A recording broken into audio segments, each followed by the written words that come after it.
Woo. Oh, y'all look good. I want you to look at something right now. Think of some major goal you want, or maybe it's one you're already working on, and you have experienced a lot of setbacks, a lot of defeats. You've experienced a lot of disappointment. Maybe you've already given up, and maybe you just need a little fire, a little encouragement to get back in the game again. Here's what I want you to look at.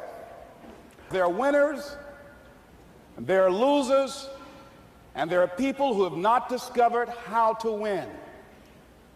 And all they need is some coaching. All they need is some help and assistance, just a little support. All they need is some insight or a different strategy or plan of action to make some adjustments that will open up the key to a whole new future for them, that will give them access to the unlimited power that they have within themselves. That's all that they need.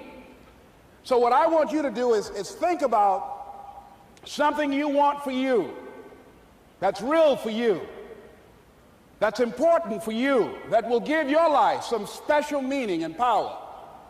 And I don't even want you to say, I can do that. I don't want you to assume that. See, 5 years ago, when I started out in this area, I would not have been able to make the mental leap that I would be up to where I am right now. I don't want you to begin to just psych yourself out. No. I want you to be able to say something to yourself that will enable you to maintain a level of integrity with yourself. That when you say this, even when you face tremendous setbacks, it will be a benchmark to keep you in the game, to keep you moving forward and experimenting and readjusting your strategy and your plan of action, continuously looking for ways to win. So what is that something? When you got an idea you want to move on, you might not have the money, you might not have the education, you might not have the support or the resources you need. What is that something that can keep us going, that will enable us to act on our dream? What's one of those keys that will begin to help us to discover the secrets to our dream? Here's what I want you to repeat after me, please, with power and conviction. Say, it's possible. It's possible. That's all I want you to do when you look at your dream. Just say to yourself every day, it's possible. Just say that every day to yourself, it's possible. Because what does that do? See, it begins to change your belief system. See, the way in which we operate, ladies and gentlemen, it's a manifestation of what we believe, what's possible for us. Whatever you've done up to this point, all that it really is a duplication, it's a reproduction of what you believe subconsciously that you deserve and what's possible for your life. Most people operate out of their personal history, out of their memory, things they have done, things they've experienced, things they've seen, things that they have observed. What I'm suggesting that you operate out of a larger vision of yourself. I want you to see yourself doing what you want to do, experiencing what you want to experience, having what you want to have, doing what it is that gives your life some meaning and value. Operate out of your imagination, not your memory.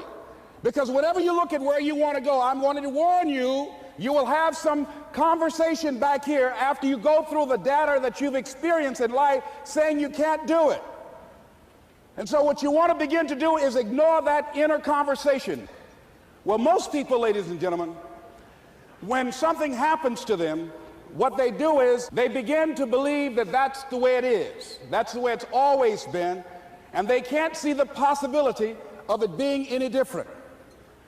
Example, before April 1954, the common belief, the universal belief, because it had been tried again and again and again and people had failed, the belief was that man was not physically capable of breaking the 4-minute barrier, that he could not run a mile in less than 4 minutes. That was the belief on the planet. It had never been done. But here's what happened, ladies and gentlemen. Roger Bannister came along, and he broke the 4-minute barrier. Now, here's what's significant about that. Since that time, up to this day, over 20,000 people have done it, including high school kids. What changed? 20,000 people, what changed? Here's what happened when they got on the track.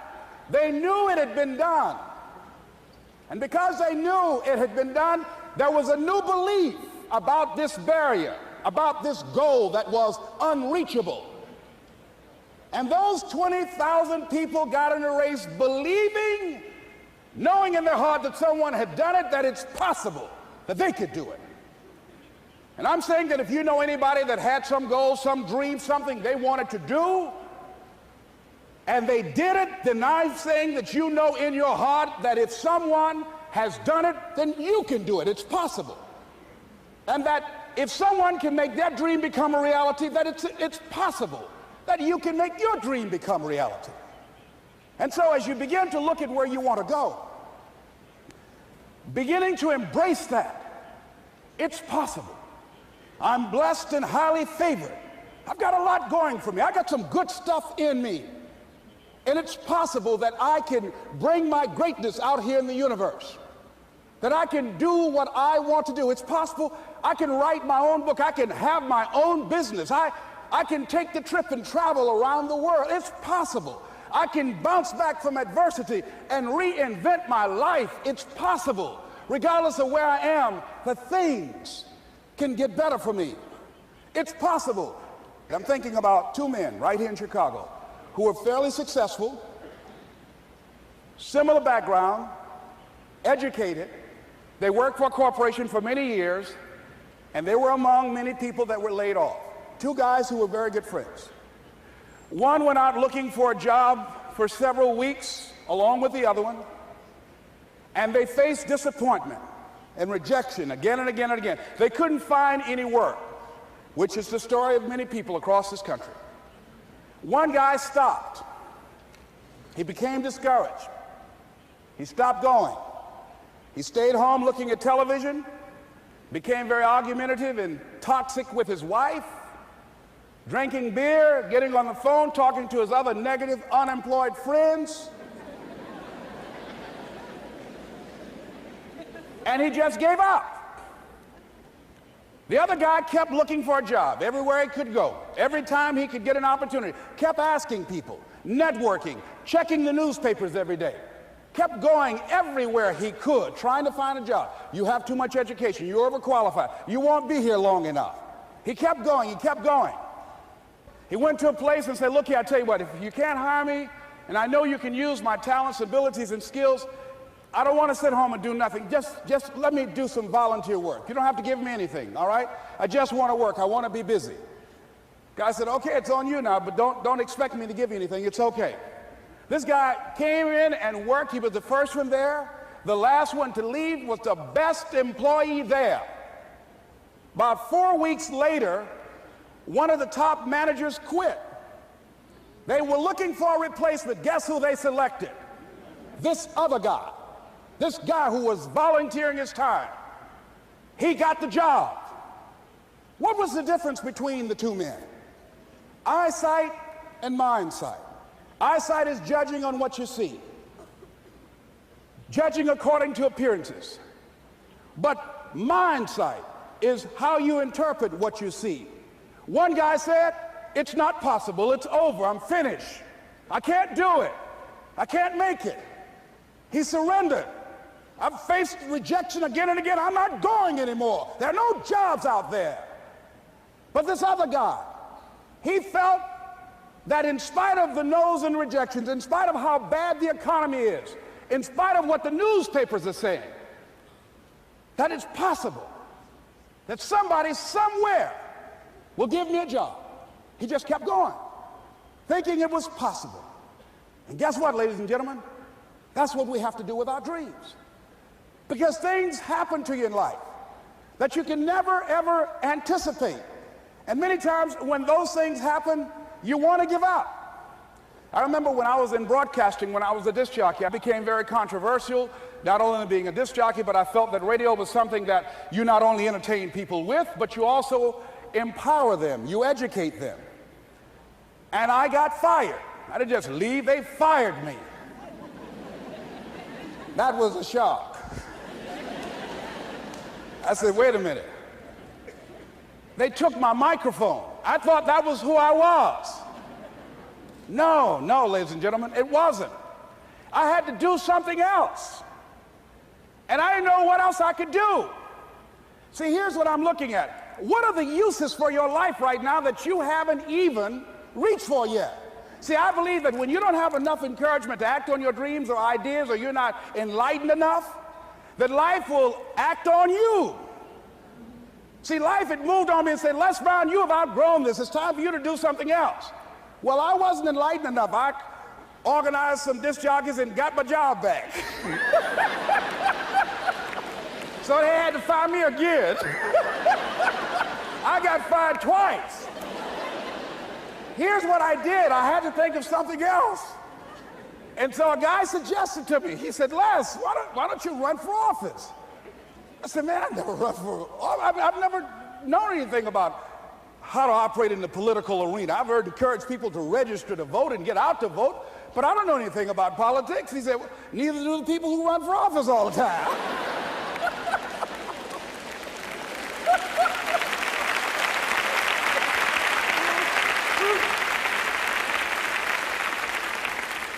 So I ran. Now here's what I'm suggesting. I ran.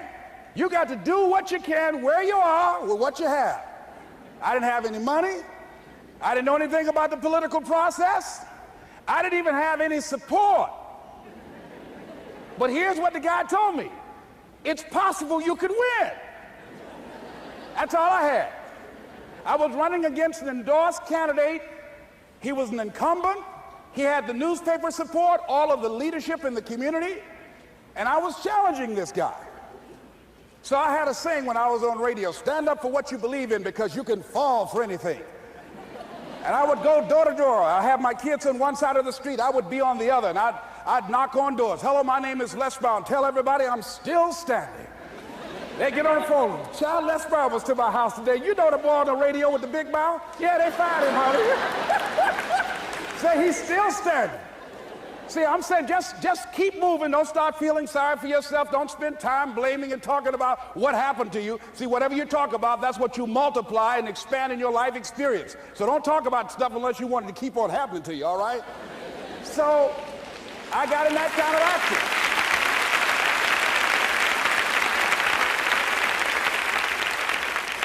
As I continue to do that, had my children with me, we're going door to door, didn't have enough money. Eventually, we got close to the election and something happened that really surprised me. Guys who I thought were going to either support me or stay out of it, various powerful community leaders, they became involved in it and they endorsed my opponent. I felt devastated. Now that's going to happen to you when you're working on your dream. Things are going to happen that's going to catch you on the blind side. That was shocking to me. They didn't have to do that. All they had to do was just stay out of it. But here they go, come up in there messing with me. Now that's going to happen. There's some people who believe it's their personal business to stop you from living your dream, all right?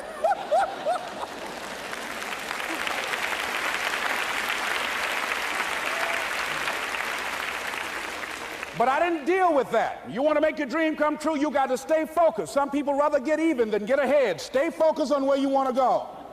I just kept on doing what I was supposed to do. And so I was driving to the radio station. My opponent had over $20,000. I had less than $800. As I was in the radio station, the guy said, "You're going to make a commercial?" I said, "Yes." He said, "It better be a good one because that money can't go pretty far here." And I sat there in the middle control room and I was thinking. And here's what happens when you get still. Stuff will start coming. Something said, "Call your mama." You used to talk about your mother on the air all the time. Ask her to say a few words for you.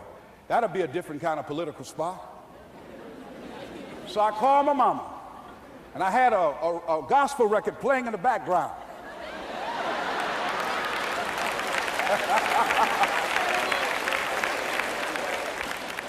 And then I had my mother say, "Hello, this is Mrs. Mamie Brown. When I raised my sons, I raised them to be good children. When they got out of hand, I beat their behind and made them go right.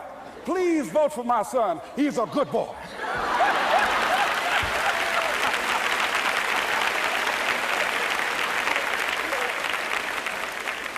Usually in the state representative race, maybe 3,000 or 4,000 people will come out to vote in a primary. In that primary race, over 27,000 people came out and voted and said, "I'm voting for Les Brown because his mama said he's a good boy." ladies and gentlemen. I won.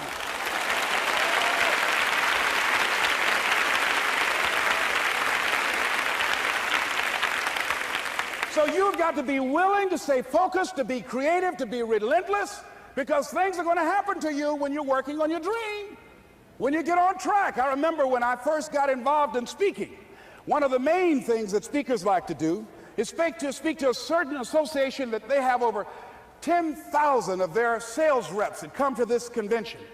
And I was relentless. I kept saying, it's possible.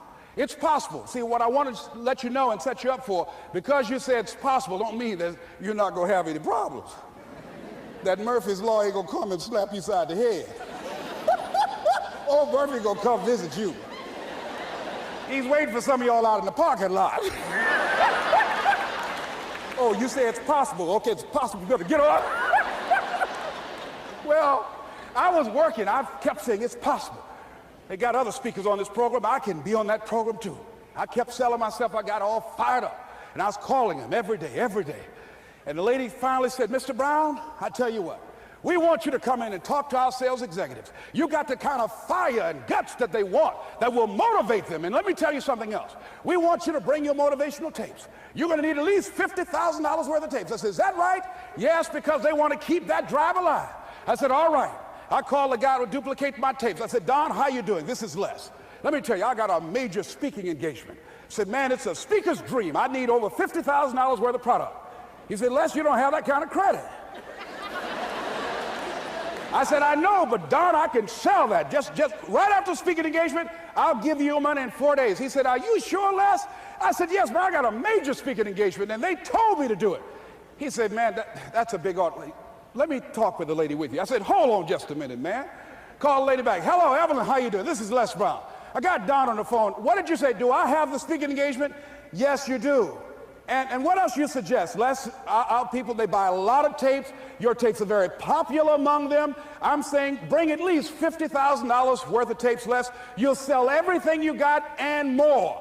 I said, did you hear that, Don? He said, yes. I said, now, if anybody else has to make a decision, are you the final person? She said, I'm the final person. I will send you the contract. I want you. I said, you hear that, Don? He said, yes. I said, oh, ye of little faith. I said, duplicate the tapes, man. Hung the phone up. Well, he duplicated the tapes. 1 week came by. I'm checking the mail every day. No contract. I said, come on, Murphy, don't start nothing, man. Come on. Come on, man, give me a break. Come on, you know, this ain't fair. Come on, man. Give your boy a break, come on. I talked to myself, you know. I didn't want to call him right now. 2 weeks passed by. Murphy said, don't you think you ought to call him? I said, okay.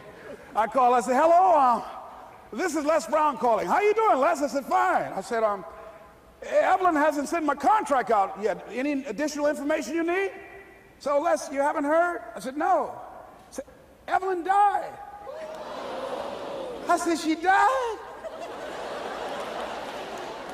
I said, did she say anything about me?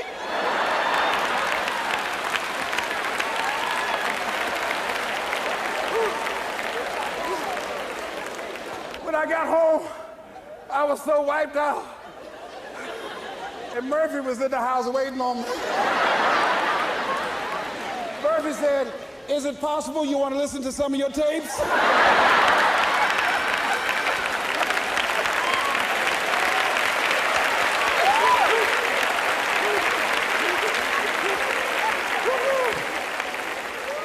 But ladies and gentlemen, here's what I had to do. I had to begin to focus on what was the solution. That this was not the only place that I'll be able to sell those products. And as I began to challenge myself and got some help and support and some other input, I eventually did. It took longer, but it was challenging. But I did it. Repeat after me, please. No matter how bad it is, or how bad it gets, I'm going to make it. I'm going to make it. Shake somebody's hand on your right and left and say, you got that right.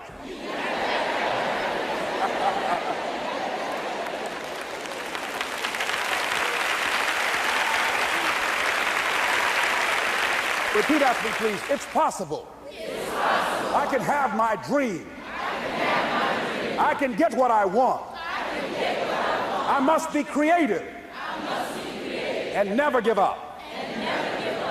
Now, let me share something else with you, ladies and gentlemen. When you know within yourself that there's something you want to do, and I believe that all of us were born with a purpose, that all of us have something that we are supposed to do, that all of us have some goodness within us, and that goodness gives us a responsibility to manifest our greatness. And when you know that, you can feel it in your guts, and you know that you're deliberately operating below your potential, you've gotten comfortable, you stop expanding, you stop stretching, you stop challenging yourself. Let me share something else with you. Not only is it possible for you to have your dream, but it's necessary. It's necessary that you have it, that you work on it, that you develop yourself, that you go for what is yours in the universe. I have a friend that at the beginning of the year I was in Los Angeles giving a speech, and I do a seminar teaching people how to become involved in the speaking business, and also one called Speaking with Power, teaching people how to begin to develop their communication skills. And this friend, I said, I want you to work with me. I called her up. She said, Les, are you sure I can do it? Sure you can. You have a PhD in communications. I don't have that. If I can do it, sure you can do it. In fact, I'm going to give you the support that you need. Here's what I realized, ladies and gentlemen. We only have enough energy to take us to a certain level, but it's necessary that we assemble ourselves with other people who share our vision, other people that can see it for us, to give ourselves a home court advantage.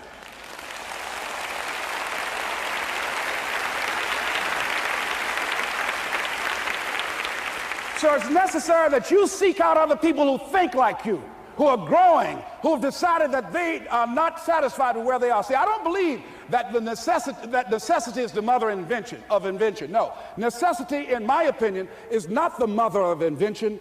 Refusing to accept things the way that they are is the mother of invention.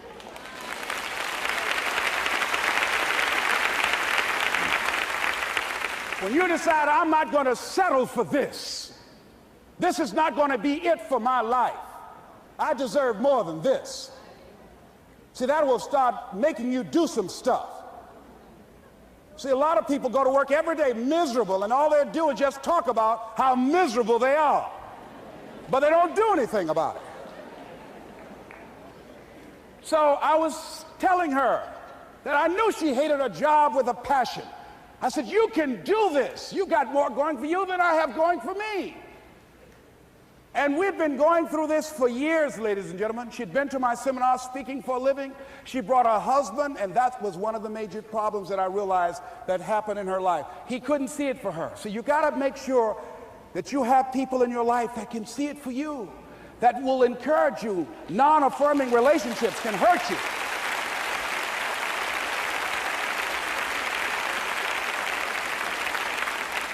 And I talked to him. I said, you know, I don't have anything to do with your marriage. He said, you and I are good friends, and she and I are good friends. And I'm not taking sides. I said, but if you can't see it for her, don't tell her that. Just give her some support. What if you're wrong? It's possible, man, that if I'm doing it, she can do it. Well, you're different. How are you going to tell me that? You've seen her speak. She's got great speaking skills. Don't underestimate her. You don't know. You got a great woman here. But you see, people who can't see it for themselves can't see it for you. He was happy.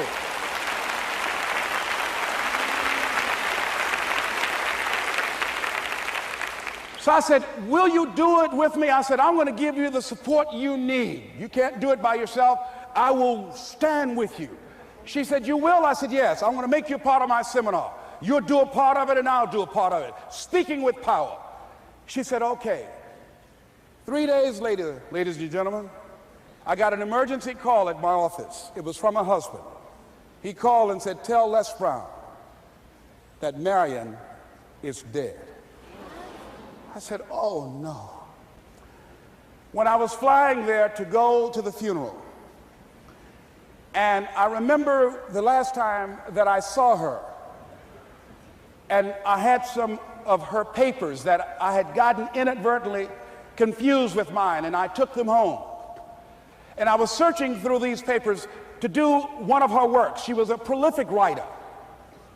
And what got me, what was so sad that made me begin to cry, was that there were poems that she had started that were profound poems, great thoughts, that she didn't complete.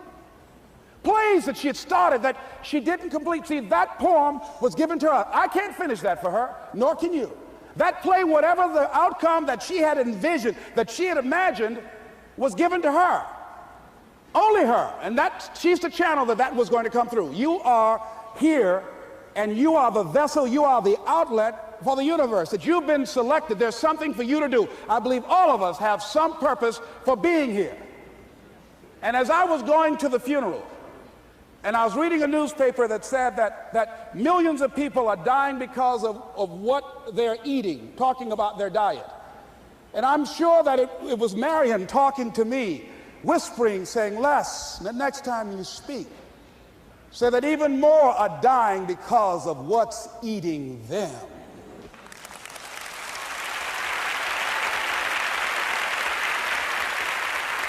When the challenges of life come your way, you've got to find ways to increase your sense of self-appreciation, because if you don't, you're bombarded with negative stuff every day that beats you down, and you will find yourself unconsciously engaged in self-destructive behavior. If you don't program yourself, life will program you.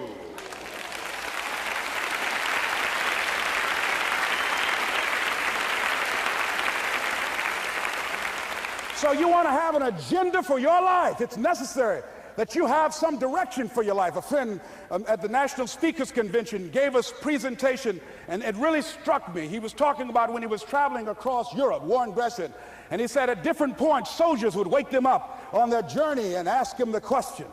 And I pose this to you. The question was, where have you been? Why are you here? And where are you going? And that's what I ask you. Where have you been? Where have you been up to this point? You look at your life. You look at what you produce. Is it giving you what you want? Are you living on purpose? Are you living your dream? Are you acting on your ideas? Are you doing all you can do? Have you gotten comfortable? Are you procrastinating? Are you evading your own greatness? Are you surrounding yourself with people that can nourish you? Are you challenging yourself? Are you experimenting? Are you learning something different? Is your life an adventure, or is it boring? Where have you been?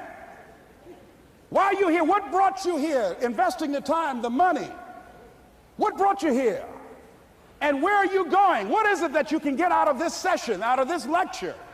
That when you leave here, rather than this just being a spectator event, that you got some idea, some dream, that you might have to go back and brush it off and look at it again and say, I've got to do this. This is my stuff. This is what I'm supposed to do. This is why I showed up. Where are you going with your life? What decisions are you making right now as you look into the future? Are you experimenting to find out what other talents and abilities that you have? See, we're in a time right now. The day is gone where you could just go to college and get out and get a job and work 30 or 40 years with job security and retire with a gold watch. The gold watch days are gone. Brand new day, party's over. So now you have got to be multi-talented and multi-skilled. You've got to use all your stuff. You don't know what else you can do. I didn't know I can do what I'm doing right now. It's necessary that you stretch and challenge yourself and say, let me see. I started out as a trainer. I'm a trainer. That's what I am. That's what my expertise was in. And then I decided, let me see, can I speak? And then I discovered, hey, I can do that. What if I hadn't tried to do that and just been satisfied with just being a trainer, with a limited vision of myself? And then after training, and then I said, well, maybe I can go into business for myself. And I started speaking, going into business for myself. Well, maybe I could train other speakers and teach them how to go into business for themselves. See, you want to have a backup plan. You want to have other strategies for yourself. In case this doesn't work out, you got something else going over here. You don't want to ever put yourself in a situation where you have a limited vision and you're only using a limited amount of your talents, of your skills, and of your abilities. And I'm saying to you, it's possible you've got some talents, some ideas in you, your ability to do some stuff that you haven't even discovered yet. And I'm suggesting that it's necessary that you get outside of your comfort zone. It's necessary that you develop some new relationships where you can learn from people. It's necessary that you do reading, that you do research. It's necessary, if you're already involved in some business, that you don't be satisfied with where you are. If you want to make it today, it's necessary for you to constantly look at ways of getting better. Not only is it possible for you to have your dream, and it's necessary for you to challenge yourself to go after it and get better and leverage relationships that can help you get to where you want to go, but it's you. The major key to your reaching your dream, your living up to your greatness, your making your contribution is you. If the economy is good, fantastic. If the banks are loaning money, that's great. If people are positive, that's great. You don't have any opposition, that's great. But the major key to your making things happen in your life is you. When I wanted to get on public television, you know, they told me, you can't do that. So wait a minute, I've seen these other people on. It's possible I can get on. Leo Biscaya, John Bradshaw, it's possible. Wait a minute, excuse me, hold on, time out. Let's be realistic. Come on, be logical. I said, well, wait a minute, why can't I do it? Well, let's look here. Think about guys who have credentials, all kind of credentials. You don't have any college training. They're not going to put you on television. Give me a break. I said, thank you for that. God love you, and I'm trying. And went on about my business, you hear me? Let me tell you something. What people think about you and the possibilities for your dream is none of your business. That's their business.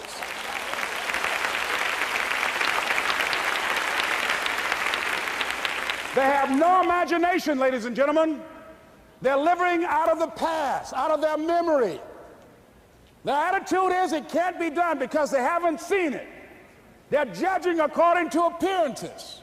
The people that are going to make it in the future, the people that are making it today, let me share something with you. History is being read, but it's also being written by people with imagination.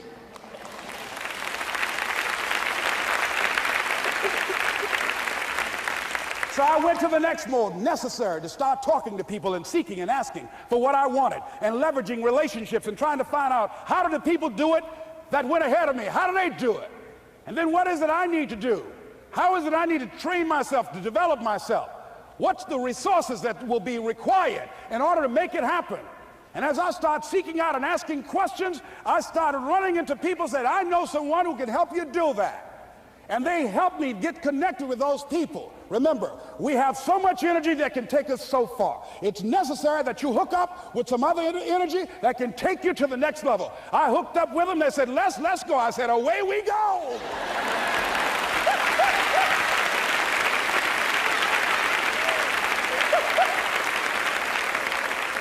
And guess what? Here we are. I love it. You want your stuff? It's necessary you take responsibility for it, that you make it happen, that you don't give up, that you don't take any objection or disappointment or defeats personally, that you keep on keeping on, that you don't decide that I can't make it because you can't see the light at the end of the tunnel, that you realize that's a part of the program. And here's something you've got to resolve. Say this to yourself every day. See, as long as you're breathing, you got a shot at your dream. That's the way I resolve. Say this, please. It's not over until I win. You got that right.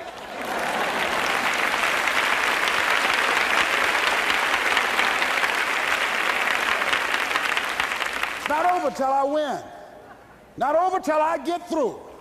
It's not over till I get over. Not over till I get what I want. Door can't open today, look out. I'm going to come back and take the hinges off. That's how you got to do that. You've got to have that kind of courage, that type of determination. If you want to make it happen, it's you. That you've got to take personal responsibility to make it happen. That you have got to own what it is that you want to do. If it's taking care of your well-being, if it's making a difference in our school system, if it's working with senior citizens, if it's to protect our ecology, if it's to create an economic renaissance, if it's just to take yourself to another level, it's you. You've got to make that happen. We can point out many things that can make it inconvenient or can slow us down. but ultimately, it's on us.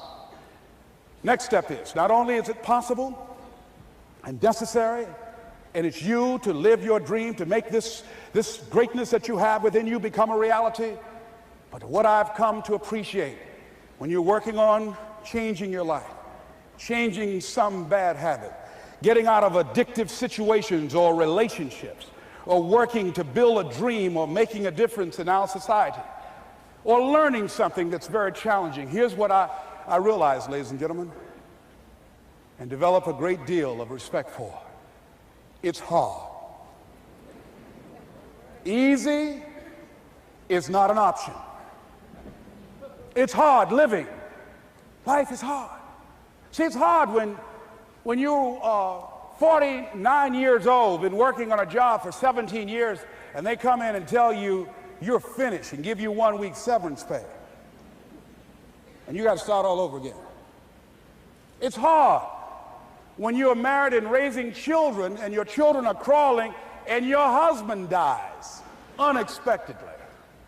It's hard handling just the tragedies of life.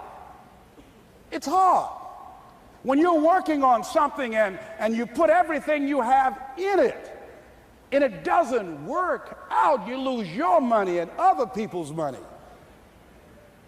It's hard.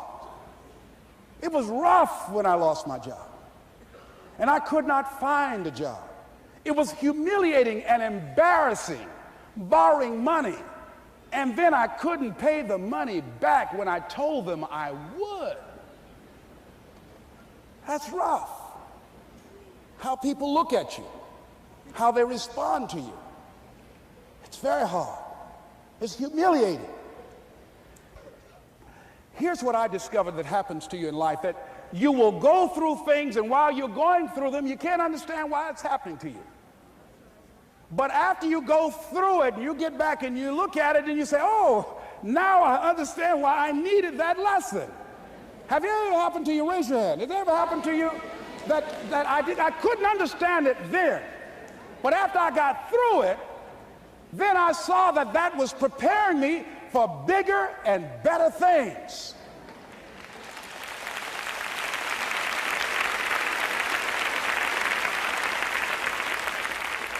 That as you go through the challenges of life and you look at it and embrace whatever comes to you, don't run from it. Step toward it. Don't try and duck it like most people do. See, most people want it easy. See, easy come, easy what? Easy go. See, but when you go at what you're going to deal with and you deal with the difficulties of it, when you handle those hard things close at hand, making those hard decisions right now that you don't want to make, learning those things that you don't like to do, but you know that in order for you to get where you want to go, this is one of the hoops that you have to flip through.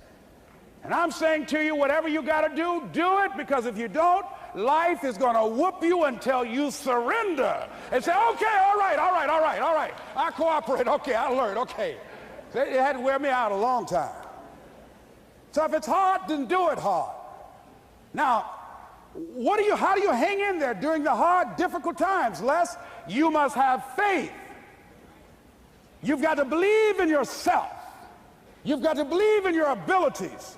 You've got to believe in your service, your company, your ideas, unquestionably. You've got to have faith, and that faith gives you patience. That it's not going to happen as quickly as you want it to happen. A lot of things are going to happen that will catch you off guard. And so therefore you've got to deal with and handle it as it comes. And not only that, but that faith and patience drives you into action. You've got to keep moving and keep plugging away. In the Far East, they have something that's called the Chinese bamboo tree. The Chinese bamboo tree takes 5 years to grow. And when they go through a process of growing it, they have to water and fertilize the ground where it is every day. And it doesn't break through the ground until the 5th year. Okay? But once it breaks through the ground, within 5 weeks, it grows 90 feet tall. Now the question is, does it grow 90 feet tall in 5 weeks or 5 years? The answer is obvious.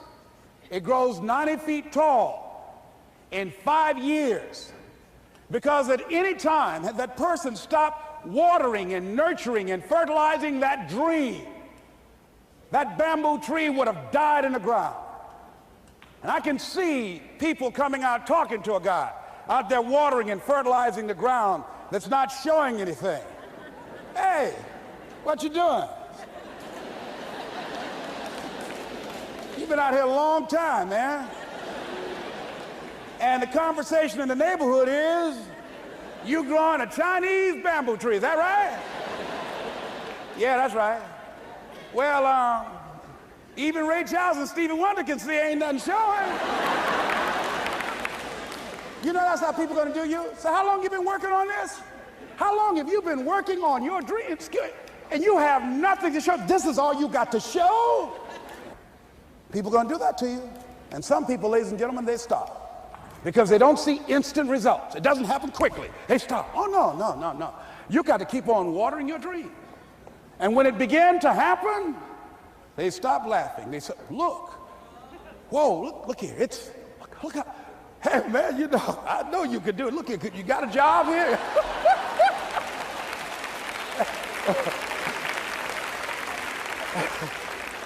See, during those hard times, we didn't know how you're going to make payroll. During those times when you failed and things didn't work out, they were nowhere to be found.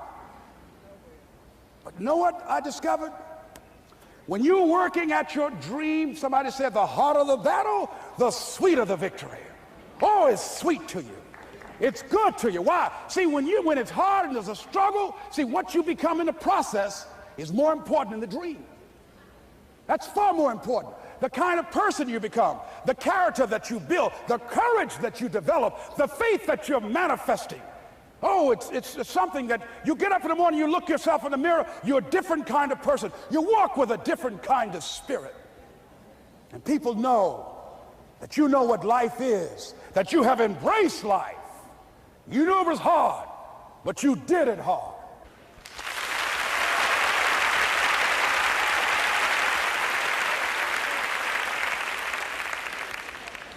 Now that takes us to the next level. If it's hard, why do people do it? You ask people who do things. Why do they go it? People who climb mountains just for the sake of it. Nobody paying them to do it, just do it. Somebody said, I'm gonna run around the world. He said, well, why would somebody want to do that? I'm gonna swim the Atlantic Channel. Why? Why do people do that? I wondered, why would a Nelson Mandela give up 26 years of his life? Why do people do that? Here's what I discovered in high school. High school, I decided I wanted to go out for football. Never forget this. And I discovered why people do things. You know why, ladies and gentlemen? Even though it's hard, it's worth it. It's worth it. See, one day we had Coach Alkin Hepburn had this plaque down there, and this wood on the floor, on the ground. He said, Brown, come over here. Had my suit on. I said, yes, sir. He said, I'm gonna have old Larry Littles down there, old big Larry. Yes, sir. Big, fat, sorry Larry. Yes, sir. Brown, I want you to get down bull neck. Yes, sir. He said, I want you running Larry. I want you to put your helmet right in his pit, right up and hit his chest, and knock him off that board. You hear me, Brown? You can do that. Yes, sir. Can you do that? Yes, sir. I said, hubba, hubba. I said, hubba, hubba. He said, Brown, I want you to knock him off. You're going to make the team. I know you can get him, all right? Look at him, how sorry he is. Knees knocking and everything. I said, yes, sir. Then he went down to Larry. Larry Littles, who played 12 years for the Miami Dolphins, all pro for 12 years. This is a bad, big dude. 250 pounds, strength, agile, and all muscle. He said, Larry, he said, man, you know Brown down there. He's down there talking about your mom and everything. He talked about how fat and sorry you are and how he's going to knock you off this board. Larry now spitting fire and growling and foaming at the mouth. Now I'm looking at Larry saying, oh, hubba, hubba. He said, look at that fool down there growling. He told me he's going to scare you, that you're going to leave. Are you going to leave? No, coach, I ain't going to leave. Go down there and knock him out the park. Boy, coach got back. He winked at me. Go get him, Brown. I went hard. I ran into Larry with my helmet. Larry said, boom. I don't know where I landed. When they woke me up, I said, can y'all take this helmet off me for a minute? I said, y'all got any more positions out here? They say, like where? I said, don't y'all need an announcer?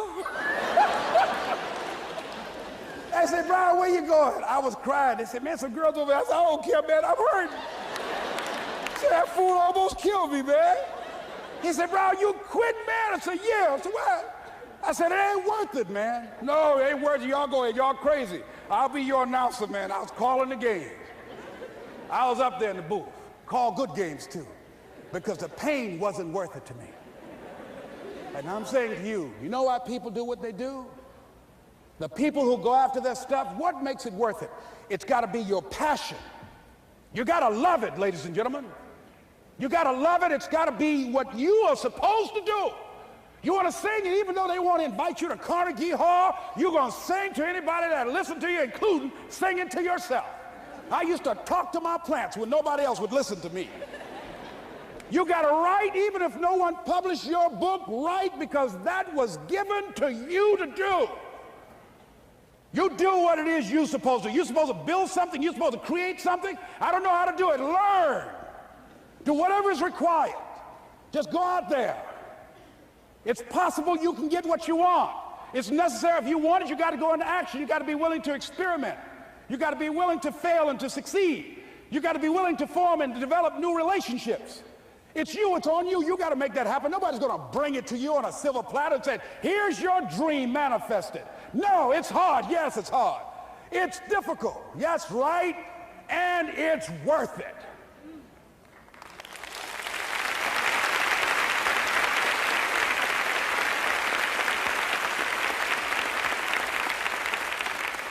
People ask, hey, man, these kids, man, it's rough dealing with them. That's right. That's right. You think peer pressure happened overnight? We went through peer pressure. I remember as a kid, some guys said, hey, Les, me and another fellow named Willie Lower, we were going home. Hey, man, we're going down to Goulds, man, and knock off a grocery store. I said, look here, I don't want no part of that. I'll see y'all later. Say, y'all chicken. I said, that's all right, you say whatever you want. Low star. I'm not chicken, man. Don't call me chicken. Then why don't you come? We didn't even ask you to come into place, man. All you do is just drive the car, that's all. I don't know how to drive that good. Well, we're trying to get Les to come. He's chicken. Hey, I'm not driving nothing, all right? Willie, don't care about what they say, man. Leave him alone. You want to go do it? You find somebody else to drive, or you drive yourself. Come on, Willie, man. Pull him, he stopped. I ain't chicken. All I got to do is drive? Yeah. I said, Willie, that sounds simple, man. Don't go, man. He went. And the next day we read the newspaper where when they robbed the store, when they came out running to a car, the merchant, the man who owned the store, came out just shooting wildly, and he hit the driver in the head. So peer pressure didn't just start in the 90s or the 80s. It's difficult, it is challenging for kids right now. And it's going to take some easy, simple methods to help bring them out of this madness, this insanity? No. Is it hard? Yes. Let's look at what we've been doing. What has worked? What has not worked? Let's look at where we want to go. What is it that we want to produce? What is it that we want to create for our young people? And as we think about that, start experimenting with different methods and techniques to create and to produce that. And begin to believe that it's possible. Through our commitment, through our vision, through our determination, our relentlessness, because of our belief, it's possible that we can reduce the teenage homicide rate, the teenage pregnancy rate, the dropout rate, that it's possible, looking at what kind of world are they going to be in. As we look at the global economy, that as we begin to use our collective will and genius and resources, It's possible that we can create an educational system that not only will test their minds with information and facts and figures, but would teach them how to think and be creative, and what does it mean to be a human being and to value human life, and how do you make relationships work? How do you bounce back from adversity?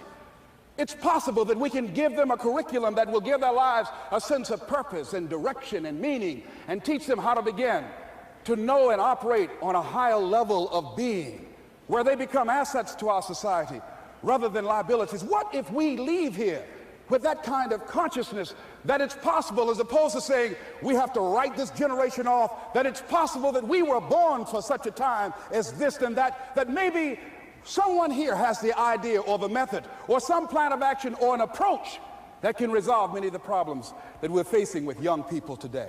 Whatever we have to do to save our children, it's worth it.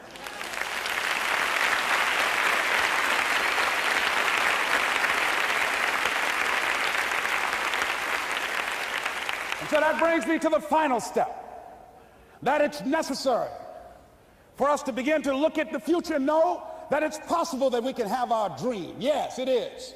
Other people have done it, then we can do it. We fail a lot of times. Well, a lot of other folks fail, and eventually they came back and they succeeded. So it's possible we can have what we want. And we know that we want to get it. It's necessary that we align ourselves with people that think like we do. It's necessary we get negative, do-nothing people out of our lives. It's necessary we never stop learning and growing and developing ourselves. It's necessary that we never give up. We know that it's you, it's me. It's being responsible for our stuff and deciding that we're going to keep on keeping on, that we're going to find a way to win or find a way to make it happen. And we know it's hard. It's not going to be a picnic.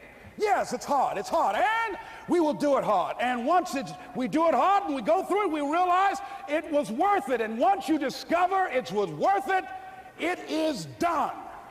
It's done.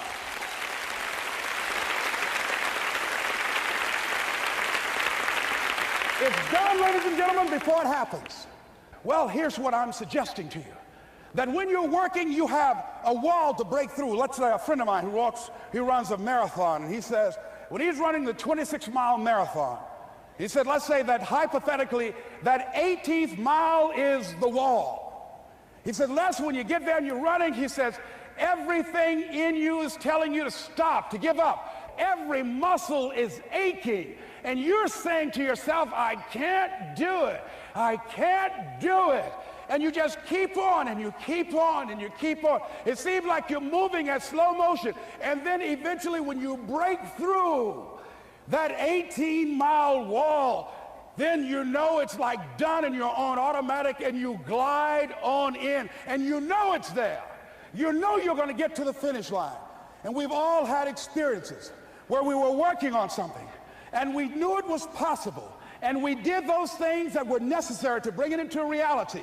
We took the responsibility to make it happen. Other people couldn't see it. A lot of people didn't believe it. You were attacked. You were criticized. People were opposing you, but you kept on doing it. It was hard. It was rough. It was difficult. But to you, it was worth it. And eventually you got to a level you know, can nothing stop me now. I'm on the move. I'm on the move.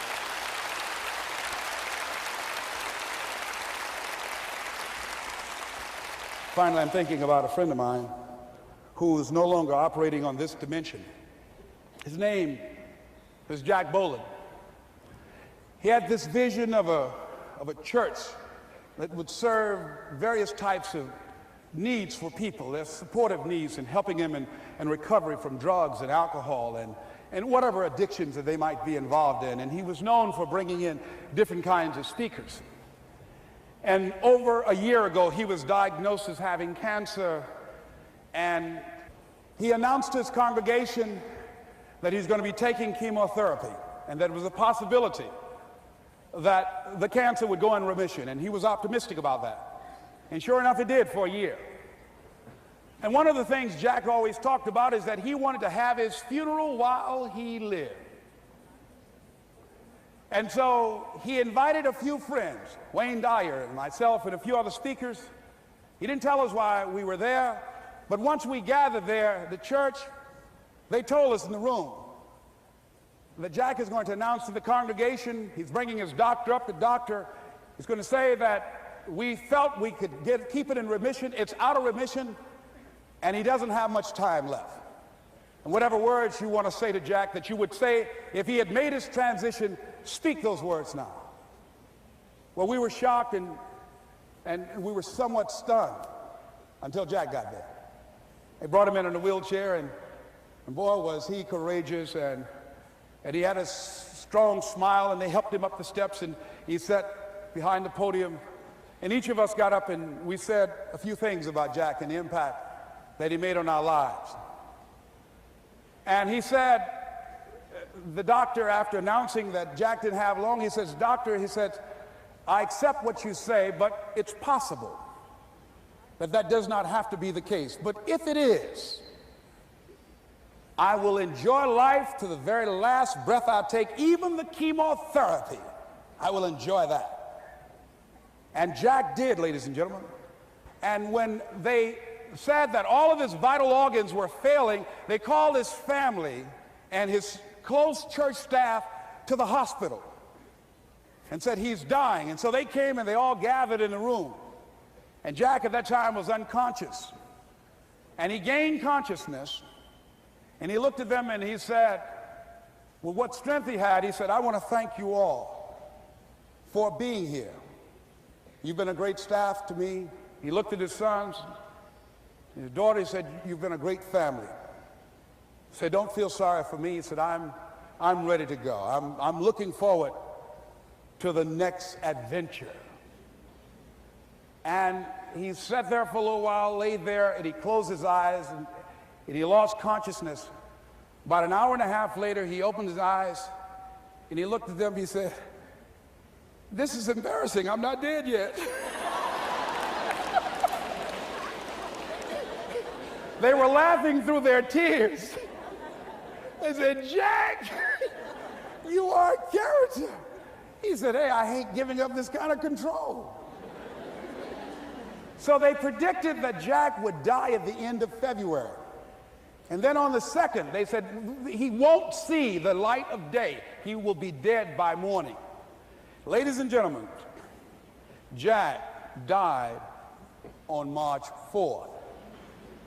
And we believe that even in his dying, Jack sent his congregation a message that I want to give to you with his permission. March 4th is the day he died, and we believe Jack was saying, "March 4th."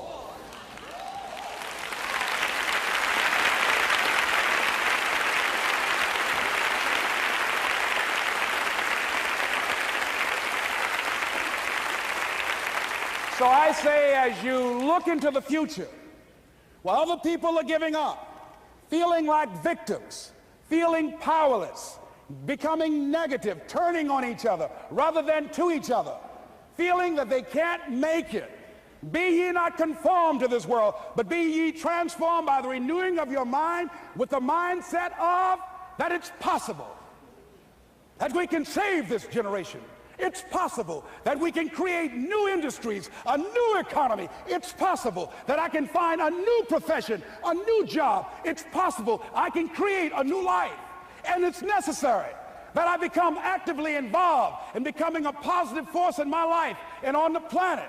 And it's me, yes, it's you, it's all of us, pulling together, working together to create this brand new future.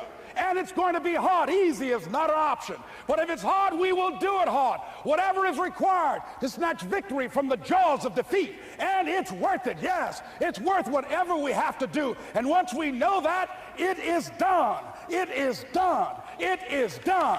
It is done.